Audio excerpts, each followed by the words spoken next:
Welcome to our channel. Today we how to set up Lorex NVR, quick fix step by step clearly. Begin by unboxing your Lorex NVR and checking that all the components are included. Locate the power adapter and connect it to the NVR. Plug the other end of the power adapter into a wall outlet. Next, locate the Ethernet cable provided with your NVR. Connect one end of the Ethernet cable to the LAN port on the back of the NVR. Connect the other end of the Ethernet cable to your router. Now, find the hard drive compartment on the NVR.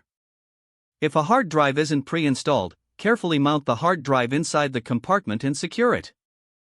Once the hard drive is installed, power on the NVR by pressing the power button.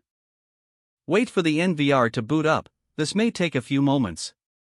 Once powered, connect a monitor to the NVR using the HDMI or VGA port.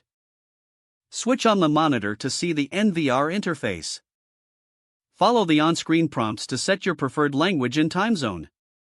Next, set a secure password for your NVR to protect your footage. After completing the initial setup, navigate to the camera settings in the main menu. Connect your cameras by selecting the appropriate options for wired or wireless setup. If using wired cameras, connect them directly to the NVR using Ethernet cables. For wireless cameras, ensure they are powered on and follow the pairing instructions in the user manual. Once all cameras are connected, verify their status in the NVR interface. Finally, test the live feed from each camera to ensure they are functioning correctly. You're now ready to customize settings like recording schedules and alerts if needed. If the page does not load, refresh the browser or try again in a private or incognito window. Make sure you are using the correct email address, then retype it carefully to avoid small typos. If your password is not accepted, use the reset option and create a new strong password you can remember. Check your spam folder for verification or security emails, then complete any requested confirmation steps.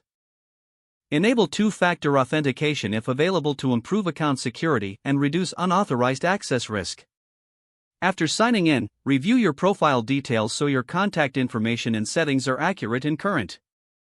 If you see an error message, note it down and try again after restarting your device and internet connection.